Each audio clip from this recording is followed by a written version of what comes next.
Dajesz? No.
Einn, tveir.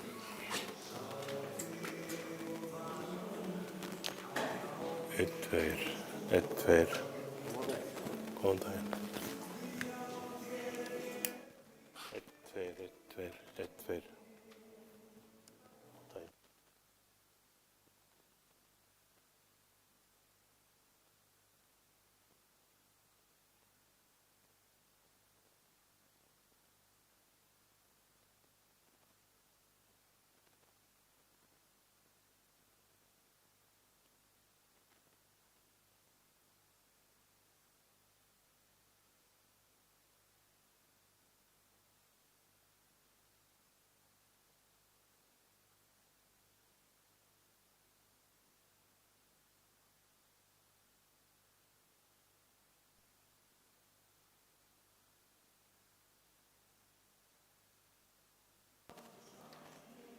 Einn, tveir, einn, tveir.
Nú ég sem sagt að tala við þig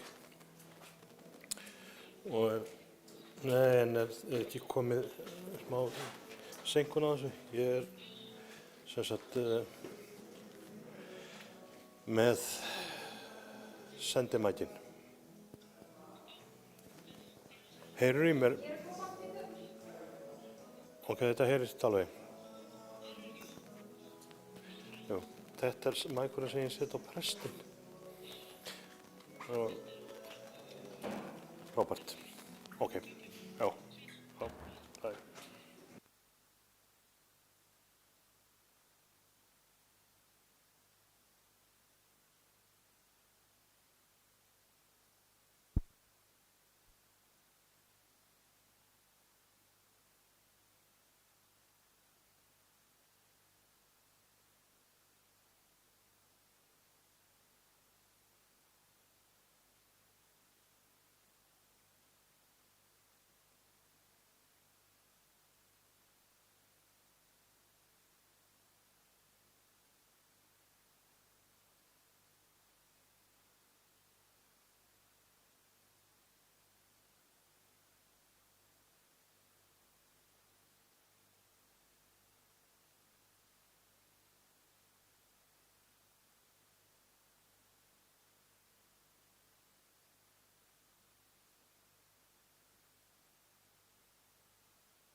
Í nafni Guðs Föður, Sonar og Heilags Anda.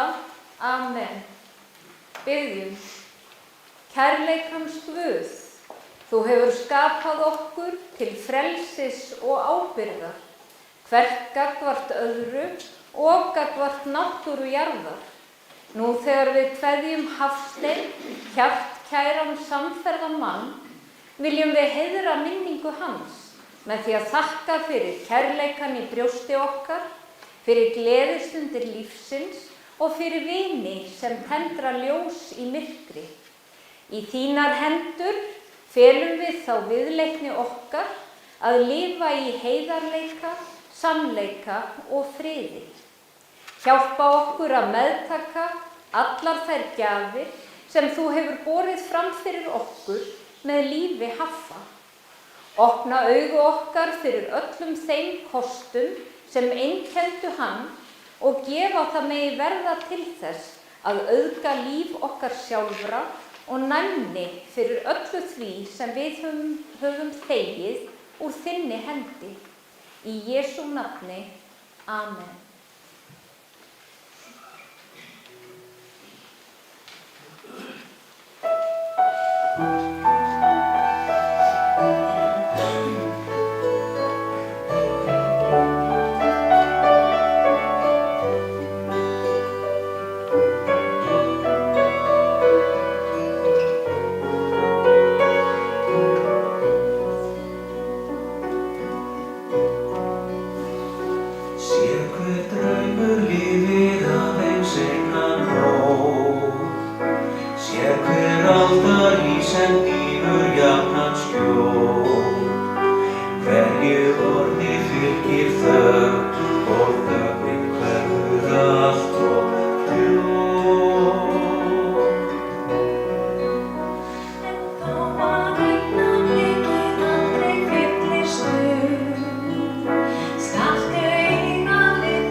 Í Davíðs sálmum standa þessi orð: Drottinn, til himna nær miskunn þín, til skýjanna trúfestu þín. Réttlæti þitt sem hæstu fjöll, dómar þínir sem regin haf. Mönnum og skepnum hjálpar þú Drottinn. Hversu dýrmæt er miskunn þín, ó Guð. Mannanna börn leita hælis í skugga vængja þinna. Þau seðjast af nægtum hús þíns og þú lætur þau drekka úr lækjum unað senda þinna. Því að hjá þér er uppspretta lífsins, í þínu ljósi sjáum vér ljós. Amen.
Æsku stöðvar þar norður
Svo ritar postulinn. Þótt ég talaði tungum manna og engla, en hefði ekki kærleika, væri ég hljómandi málmur eða hvellandi bjalla. Og þótt ég hefði spádómsgáfu og vissi alla leyndardóma og ætti alla þekking, og þótt ég hefði svo takmarkalausa trú að færa mætti fjöll úr stað, en hefði ekki kærleika, væri ég ekki neitt. Kærleikurinn langlyndur, hann góðhjartaður, kærleikurinn öfundar ekki.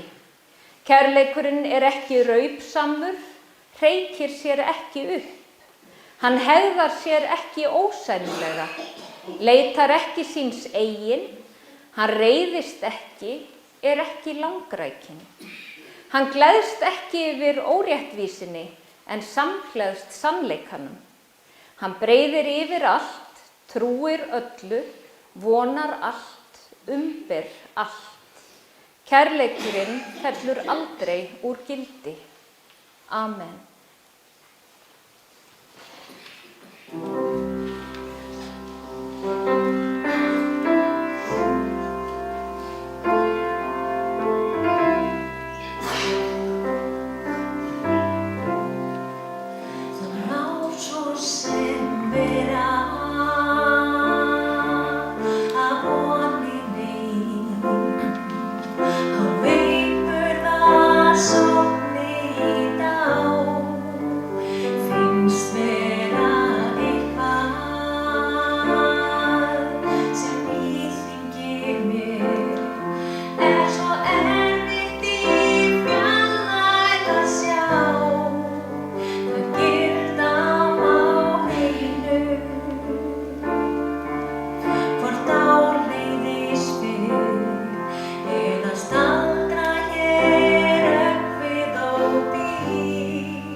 Ég vil bjóða þeim sem að treysta sér til að rísa úr sætum og hlýða á heilagt Guðspjall sem hljóðar svo í Drottins nafni. Jesús segir, allt sem Faðirinn gefur mér mun koma til mín og þann sem kemur til mín mun ég alls eigi brott reka. Ég stiginn niður af himni, ekki til að gjöra vilja minn, heldur vilja þess sendi mig. En sá vilji þess sem sendi mig, að ég glati engu af öllu því sem hann hefur gefið mér, heldur reisi það upp á efsta degi. Því sá vilji föður míns, að hver sem sér soninn og trúir á hann, hafi eilíft líf, og ég mun reisa hann upp á efsta degi. Amen.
Að á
Friður Guðs sé með okkur öllum sem erum hér saman komin til að kveðja Haffa, þann trausta, bóngóða, þrjóska og glettna mann.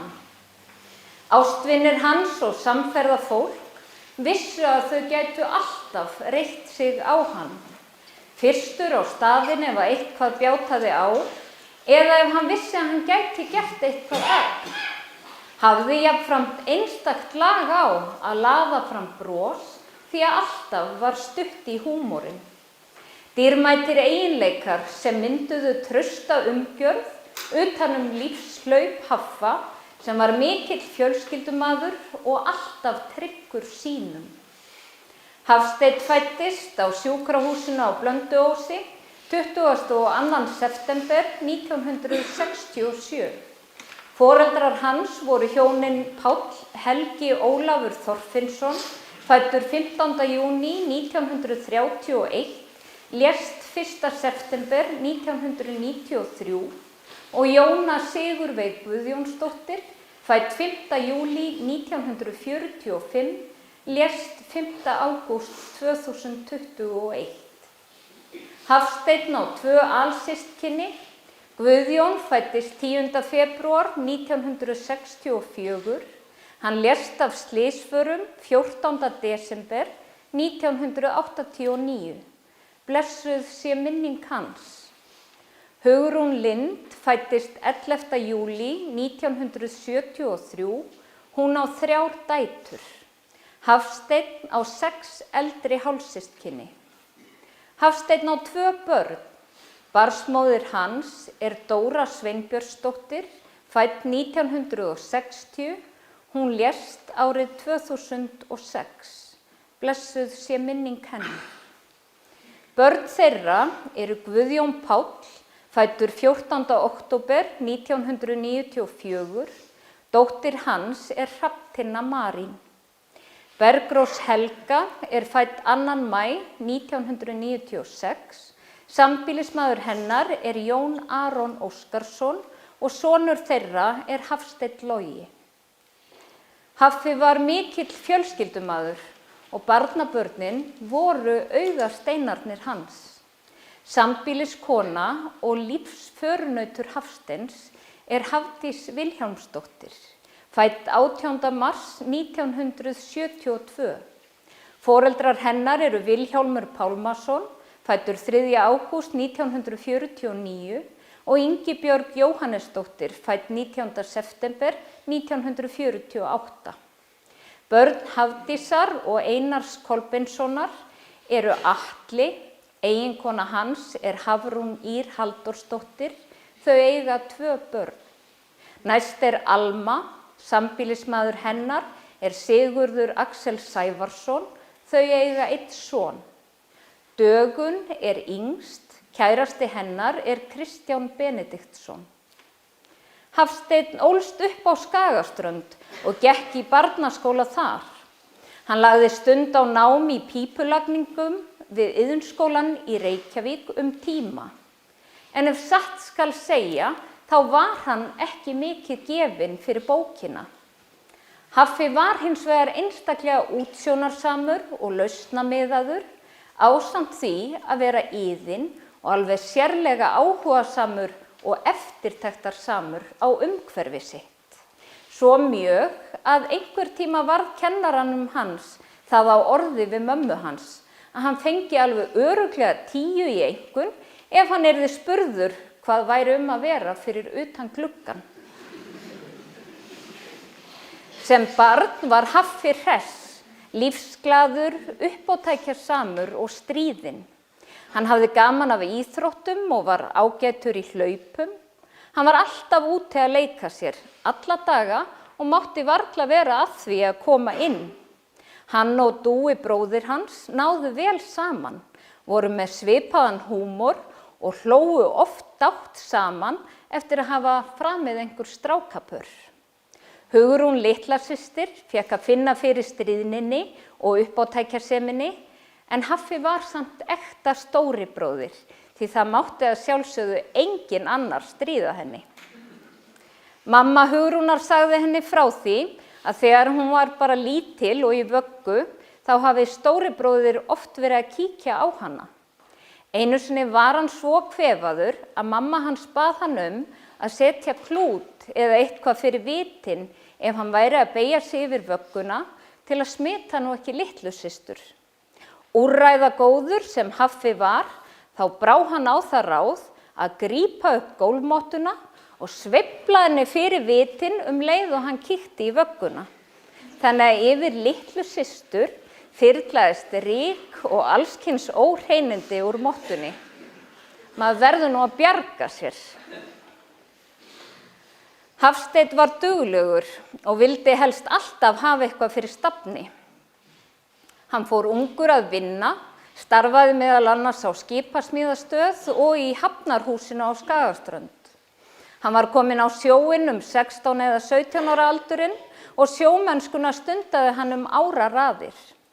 Haffi kunni vel við sig á sjónum og skilaði sínu af miklum dugnaði. Hann kom í land eftir að barnsmóðir hans veiktist til að geta verið til staðar fyrir börnin sín. Hóf þá störf sem flutningabílstjóri og síðar við verktöku á vinnuvélum. Hann gegndi stöðu slökkviliðsstjóra á Skagaströnd árabil og líkt og í öðru sem hann tók sér fyrir hendur, þá gerði hann það af miklum metnaði. Hann var með eindæmum bóngóður og alltaf fyrstur til að mæta á staðinn ef á þurfti að halda. Meðan hann stundaði nám í iðnskólanum, þá fóru félagar hans að undrast hvers vegna hann væri alltaf upptekinn á sama tíma á hverju kvöldi. Hann hafði nú skýringu á því. Hann þurfti að mæta heim til afa og ömmu Dreka til að horfa með afa sínum á kvöldfréttirnar á Stöð 2. Þau voru nefnilega ekki með áskrift að Stöð 2 og afi hans ætti bara svo erfitt með að skilja fréttirnar svona ruglaðar.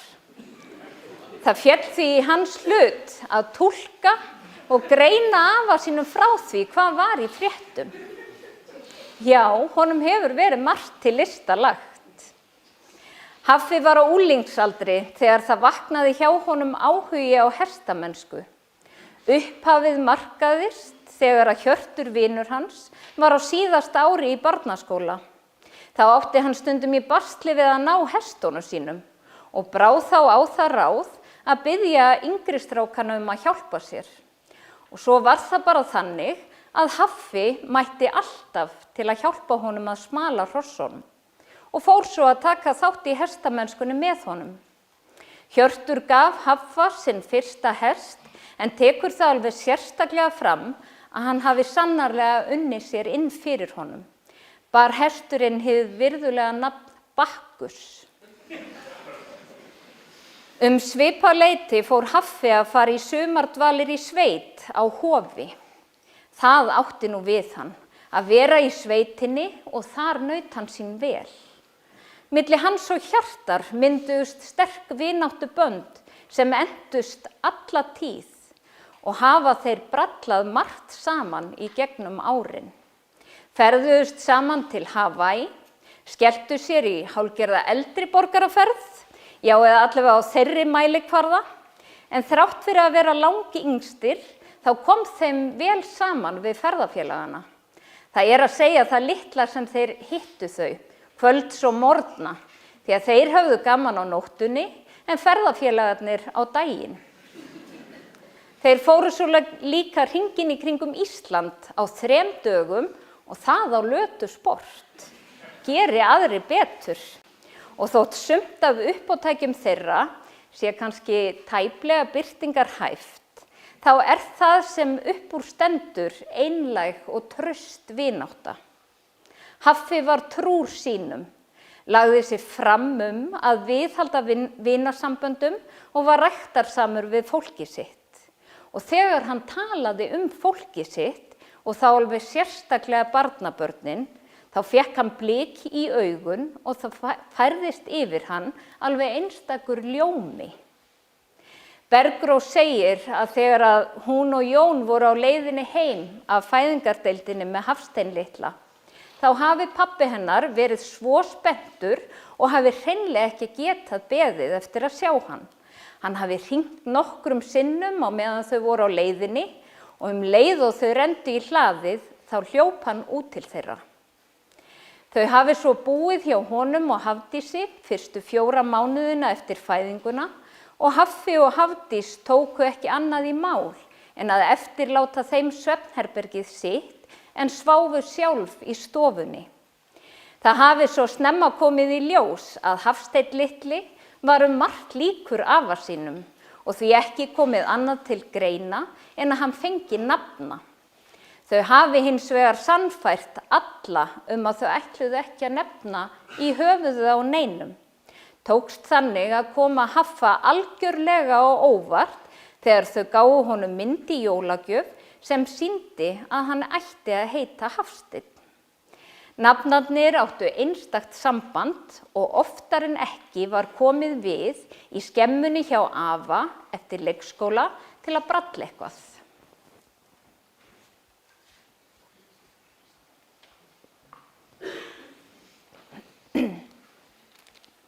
Haffi sýndi umhyggju sína og greiðsemi á ýmsan máta og þegar Jón tengdasonur var á sjó og ef veðrið var vont, þá kom hann alveg upp að dyrum heim til þeirra og sótti stelpuna sína og afastrákinn í mat til þeirra Hafdísar þótt örstutt sé á milli. Það sem reynist okkur vel á lífsleiðinni gengur gjarnan í erfðir og líkt og pabbi sinn fór Guðjón að fara sumardvalir í sveit á höfnum á Skaga á svipuðum aldri og pabbi hans var þegar hann fór í sveit. Mjög fljótlega eftir að Vignir og Helga fluttust að höfnum hóf Haffi að venja komur sínar þangað og með þeim tókst mikil og góð vinátta. Það var því auðsótt mál þegar Haffi kom að máli við Vigni hvort að Guðjón mætti koma í sveit til þeirra Helgu og það var sannarlega mikið gæfuspor því að þar eignaðist Guðjón sitt annað heimili og það augljóst hvað það mikill kærleikur þarna á milli. Haffi var að mörgu leyti náttúrubarn, naut sín úti í náttúrunni, hvort heldur sem var á 2 jafnfljótum, á hestbaki eða á hraðskreiðari fararskjóta. Guðjón minnist veiðiferða sem hann fór í með pabba sínum og með í för voru Hjörtur og krakkarnir hans. Dóttir Guðjóns, Hrafntinna, hafði gaman að því að fara í hesthúsið með afa sínum, en mest gaman hafði hún að því þegar hann var að djóka og grínast og þau skelli hlógu saman. Þau áttu gott og fallegt samband. Vignir og Haffi fóru oft sinnis saman í hestaferðir og 2 hesta fékk Haffi frá höfnum. Vignir segir að Haffi hafi líka haft alveg einstaklega gaman af svona björgunarleiðungrum. Einhverju sinni kom það fyrir að Vignir velti fjórhjólinu sínu frammi á heiði og það sat alveg pikkfast. Að sjálfsögðu hringdi hann strax í Haffa sem brást skjótt við og kom og bjargaði málunum. Dæmið snerist hins vegar við eina nóttina þegar Haffi hafði farið með þeim hjónum á Þorrablót í Skagasel. Þegar komið var heim í Hafnir nóttina var skollið á fremur hryssingslegt veður, skyggni lítið sem ekkert og náttúrulega kolbikar myrkur í þokkabót. Þótti þeim hjónum ráðlegast að Haffi myndi nú bara gista hjá þeim, en hann hélt nú ekki, átti það enda til að vera ansi þrjóskur og ef hann var búinn að ákveða eitthvað þá varð honum ekki haggað. Hann fór því út í sinn bíl og lagði af stað. En það leið ekki á löngu þar til hann kom aftur inn og sagði: "Jæja, ég held ég fari nú ekkert lengra." Hann sá auðvitað ekkert betur en aðrir í vita vonlausu skyggni og hafði bara stímt eitthvert út á tún og þar sat bíllinn pikkfastur. Svo hann fékk auðvitað gistingu og svo aðstoð við að losa bílinn næsta dag. En þrjóskan getur nú líka reynst mönnum vel og þannig var það líka í tilfelli Haffa, þá ekki síst þegar að koma að kynnum hans og Hafdísar. Það vildi þannig til að Immu, mömmu Hafdísar, vantaði far norður í desember 2017 til að vera við útskrift Hafdísar. Og hún Erla í Kambakoti vissi að Haffi væri að koma norður, setti hann í samband við Hafdísi og úr varð að verðandi tengdamamma fékk far norður með Haffa. Einhverju síðar hafði Haffi samband við Hafdísi og spurði hvort að mamma hennar hefði nú ekki örugglega komist heim aftur. Og svo hélt samtalið bara áfram og Haffi fór að venja komur sínar á Blönduós. Hjörtur rifjaði upp þegar að Haffi sagði honum frá því að hann væri búinn að kynnast konu. Hún væri reyndar heldur erfið, en hann teldi hann að vera þess virði. Svo sýndi hann honum mynd af henni og þá breikkaði nú brosið á hirti því að þessa konu sagðist hann þekkja og hún hefði gefið honum pönnukökur. Og Hafdís sko enn að í pönnukökusteikingum og Haffi hefur vafalaust borðað þær ófáar. En þá komum við aftur að þorrablótunum í Skagaseli. Þar gerast nú hlutirnir. En Haffi ákvað að bjóða Hafdísi á þorrablót undir því yfirskinni að hún yrði leynigesturinn hans og að þau kæmu þeim heiðurshjónum á höfnum á óvart en þau voru Hafdísi vel kunnug því Helga frænka Hafdísar. Og Hafdís lét til leiðast. Og það skemmst frá því að segja að þau hafa mætt saman á öll þorrablót síðan. En það sem Hafdís ekki veit að Helga var með í ráðabrugginu og hafði hvatt Haffa til að bjóða henni og þar með því uppljóstrað með fullu leyfi. Og hvílíkt gæfuspor, þau voru góð saman. Samheldin og samrýnd. Haffi var alla tíð heimakær og undi hag sínum vel á Skagaströnd. Og þrátt fyrir að hann vildi gera hlutina á ákveðinn hátt, þá fór allt á besta veg þegar að Hafdís flutti til hans á Fellsbrautina og þau hófu sambúð. Verkaskiptingin á heimilinu var ekkert vandamál. Haffi hafði yfirumsjón með garðslættinum, bakaði lagtertu, steikti skonsur og grillaði. Hafdís sá að búa rúmið, elda lambakótilettur og steikja pönnukökur vitanlega. Og flatkökur með hangikjöti kallaði Haffi aldrei annað en dauðabrauð. Þau sáu svo saman fráganginn og toppurinn var að fá sér ís í eftirrétt sem var í algjöru uppáhaldi hjá Haffa. Haffi var matmaður og hann þurfti að fara í endurhæfingu á Reykjalundi eftir veikindi. Og þá þótti honum maturinn svona frekar einhæfur og óspennandi. Hann skrapp því stundum í heimsókn til Hugrúnar systur sinnar og spurði galvaskur hvort þau gætu kannski búið til rækjusalat. Svo laumaðist hann nú líka stundum út í skó til að fá sér smók. Hafsteinn var skipulagður, vildi hafa röð og reglu á hlutunum og ber skemman hans vott það. Já, og hesthúsið líka. Skemman var hans athvarf. Þar naut hann þess að dunda í fjórhjólinu og mótorhjólinu, dytta að húsbíl tengdaföðurins, já, og að ógleymdum skotbómuliftaranum. Það kom nú alveg fyrir að nýjustu fjárfestingarnar hans vektu upp spurningar hjá fólkinu hans. Hvað í ósköpunum ætlaði hann nú til dæmis að gera við skotbómuliftara? Og það stóð ekkert á svörum frá Haffa. Það betra að eiga en vanta, sem auðvitað alveg hárrétt hjá honum.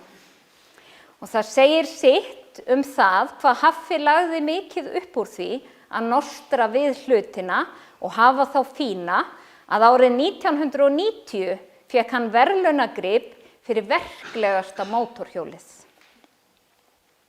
Haffi var vanafastur. Hann drakk bara sitt neskaffi og náði reyndar að samfæra marga fleiri ágæti þess. Og svo þótti honum agalega gott að fá sér Baileys með svona spari. Það var svo alveg sama hversu mikið Guðjón reyndi að benda pabba sínum á styttri og fljótlegri leiðir á áfangastað innan höfuðborgarsvæðisins. Haffi vildi bara keyra sínar leiðir eins og hann hafði alltaf gert og alltaf komist á áfangastað. Og hvers vegna breyta því sem að virkar? Já, maður spyr sig. Stundum fékk hann Bergrósu til að slá fyrir sig garðinn, en stóð síðan álengdar og sagði henni til. Fyrir kom að hann sló svo sjálfur yfir aftur þegar hún var búin. En samveru stundirnar með henni vildi hann fá og því helgaði tilgangurinn meðalið. Jón rifjaði líka upp að Haffi átti til með að fylgjast með því sem verið var að gera og spyrja svo kannski, ætlar að gera þetta svona? Og að sjálfsögðu voru þessar athugasemdir veittar af hlýjum hug og óhætt að brosa að þessu öllu saman. Áður en hann og Hafdís kynntust var hann nú ekkert sérstaklega mikið jólabarn og sá ekki tilganginn í að vera með neitt óþarflega mikið tilstand. Og af einhverju ástæðu vildi það þannig til að jólasveinarnir voru einmitt ekkert sérstaklega hugmyndaríkir þegar kom að skógjöfum fyrir Guðjón og Bergrósu.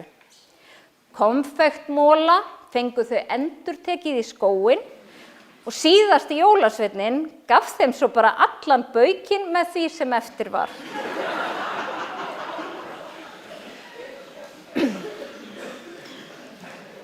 Þar sem það eru 6 ár á milli þeirra systkina, Haffa og Hugrúnar, þá fékk Hugrún áfram skógjafir á aðventu eftir að Haffi var hættur að fá í skóinn. Eitthvað skiptið kom það svo fyrir að jólasveinn hafði gleymt sér eða var allavega eitthvað seitt fyrir. Þá kom Haffi allt í einu askvaðandi með hávaða og látum með kartöflu sem hann setti í skóinn hjá systur sinni. Hann þreyttist heldur ekki á að hræða hana með draugasögum þegar þau deildu herbergi sem börn. En þegar á reyndi var hann alltaf til staðar fyrir hana og aldrei lengra en 1 símtal í burtu, alveg ekta stóri bróðir. Haffi hafði alveg einstakt lag á að lauma alltaf einhverri glettni eða stríðni að. Það gerði það að verkum að það var gott að umgangast hann. Það var alltaf einhver léttleiki á svo áreynslulausan hátt. Haffi hafði ekki langt að sækja þetta, því að pabbi hans var alveg ótrúlega stríðinn líka og mikill húmoristi. Hjörtur rifjaði upp þegar þeir fóru einu sinni sem oftar í ferðalag með pabba Haffa og bronkonum, í þetta sinn til Akureyrar. Ákveðið var að stoppa í Varmahlíð til að kaupa hressingu og Palli spyr Haffa, ertu með veskið þitt? Nei, segir Haffi, enda vildi hann nú helst láta pabba sem borga fyrir veitingarnar. En pabbi hans snýr þá bílum við og segir mjög alvarlegur í bragði, þá snúum við til að sækja veskið. Og þá kom nú á stráksa og hann viðurkenndi að hann væri nú reyndar með veskið á sér. Hjörtur rifjaði upp aðra bronkóferð, þeir félagar hann og Haffi, þá á leið á Hveravelli. Á leiðinni urðu þeir svangir og þá fékk Haffi algjört snilldarráð. Hann vafði pylsupakka í álpappír og henti honum svo fram í hút. Hálftíma keyrsla var eftir á áfangastað og þegar þangað var komið voru pylsurnar einmitt orðnar passlega heitar til að þeir gætu gætt sér á þeim. Og vill Hjörtur meina að hann hafi því sennilega verið sá fyrsti sem Haffi eldaði fyrir. Og útsjónarsemin svo mikil að það þurfti ekki einu svona vaska upp, þvílík snilld.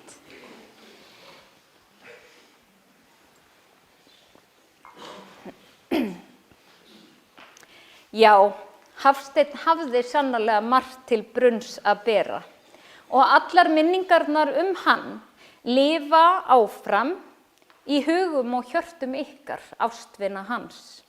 Megi þær verða ykkur ljósglætur til að lýsa upp skugga sorgar, hugga, ylja og umvefja ykkur kærleikanum sem í þeim felast.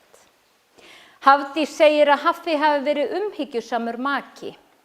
Aðeins ári eftir að Haffi og Hafdís hófu samband, lenti Hafdís í slysi sem olli heilablóðtappa.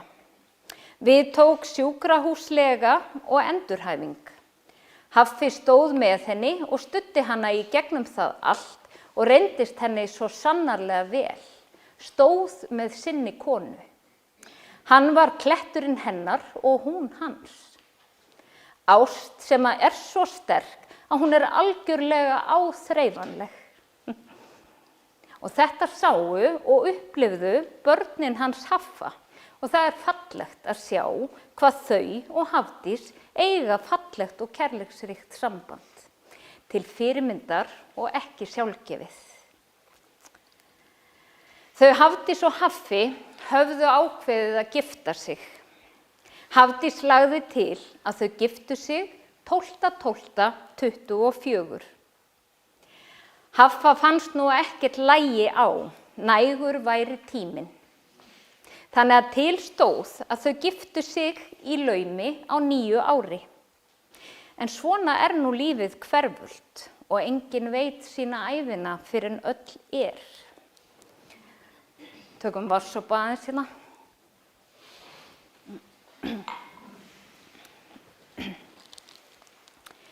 Þó að stórt skarð sé nú höggvið í líf ykkar, kæra fjölskylda, þá er það einmitt kærleikurinn sem að mun fleyta ykkur í gegnum dýpstu dalina og sárustu sorgina.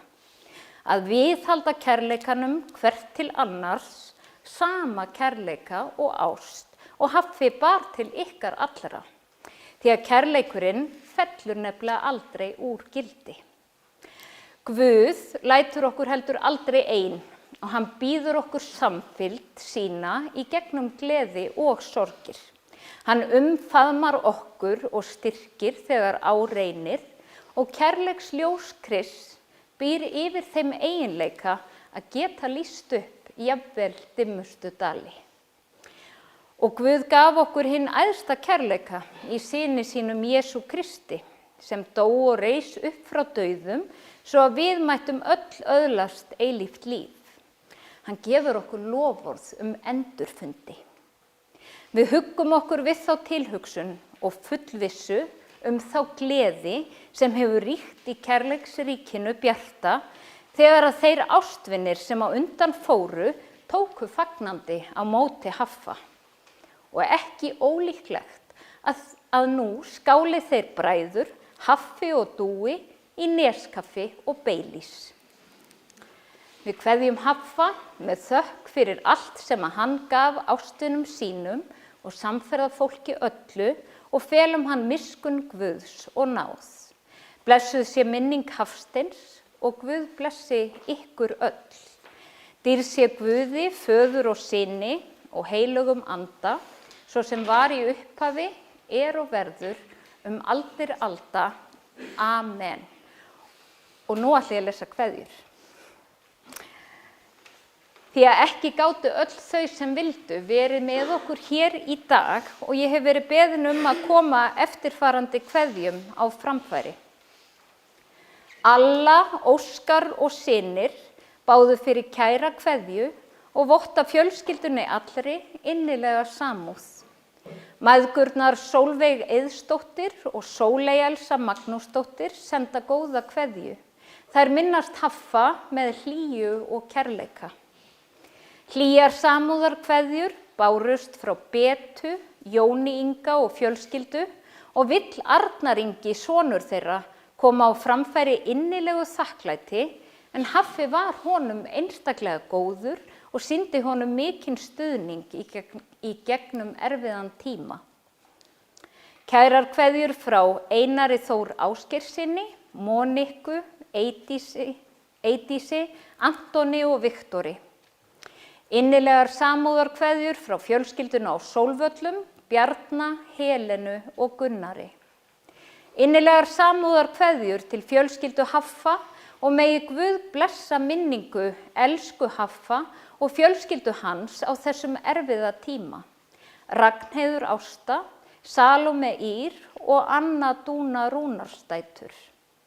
Jón Örn Stefánsson og fjölskylda senda aðstandendum innilegar samúðarkveðjur og þakka Hafsteini fyrir góðar stundir og samveru á liðnum árum.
Guð skapari í himnaríki, miskunna þú okkur. Guð sonur og lausnari heimsins, miskunna þú okkur. Drottinn Guð heilagi andi, miskunna þú okkur. Nú lætur þú drottinn þjón þinn í friði fara, eins og þú hefur heitið mér. Því að augu mín hafa séð hjálpræði þitt, sem þú hefur fyrirbúið í augsýn allra líða. Amen. Kærleiksríki Guð, við þökkum þér fyrir sérhverja góða gjöf í þessu lífi og fyrir von eilífslífs sem þú hefur endurfætt okkur til fyrir upprisu Jesú Krist. Lít í náð þinni til Hafsteins sem þú hefur kallað til hvíldar þinnar. Ver okkur öllum náðugur og miskunnsamur í lífi og dauða. Blessa þú minningarnar sem þessi stund er helguð og lát þær bera þér vitni, okkur til blessunar alla daga. Veit hafa þinn eilífa frið og fögnuð í dýrð hjá þér. Fyrir Jesú Krist, drottinn okkar. Amen. Allar bænir okkar felum við í þeirri bæn sem drottinn hefur kennt okkur og biðjum öll saman. Faðir vor, þú sem ert á himnum, helgist þitt nafn, tilkomið þitt ríki, verði þinn vilji svo á jörðu sem á himni. Gef oss í dag vort daglegt brauð og fyrirgef oss vorar skuldir, svo sem vér og fyrirgefum vorum skuldunautum. Eigi leið þú oss í freistni, heldur frelsa oss frá illu, því að þitt er ríkið, mátturinn og dýrðin að eilífu. Amen.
Aftur býði þeim sem treysta sér til að rísa úr sætum.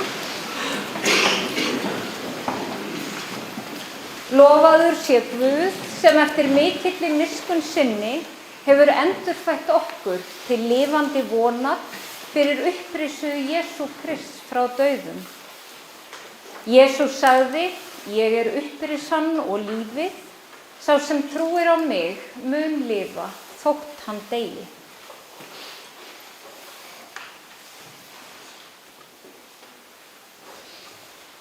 Hafsteinn Pálsson, af jörðu ertu kominn,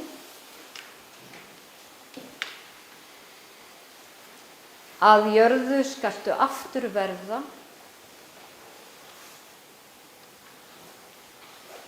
af jörðu skaltu aftur upprísa.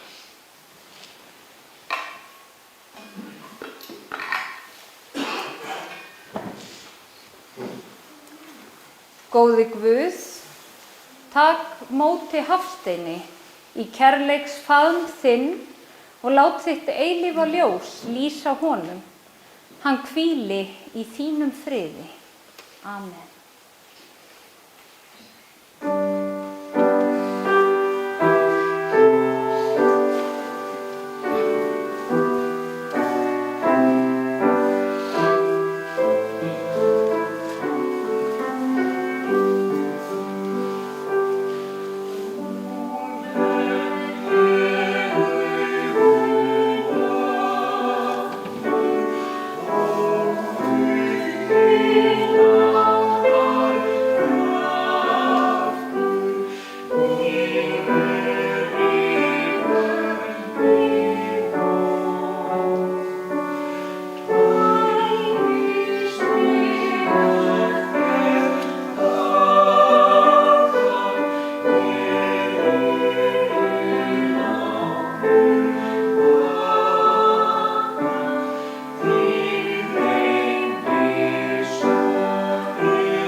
Gengið blessun Drottins. Drottin blessi þig og varðveiti þig. Drottin láti sína ásjónu lýsa yfir þig og sé þér náðugur. Drottin upplyfti sína augliti yfir þig og gefi þér sinn frið. Í Jesú blessaða nafni. Amen. Kæru kirkjugestir, þegar að kistan hefur verið borin út, þá mun hún standa hér fyrir utan þar sem að þið geti gengið að og krossað yfir. Að því loknu verður haldið beint í Höskuldsstaðakirkjugarð og eru öll sem vilja velkomin þangað. Einnig velkomið að fara beint í félagsheimilið þar sem að ykkur boðið að þiggja kaffiveitingar.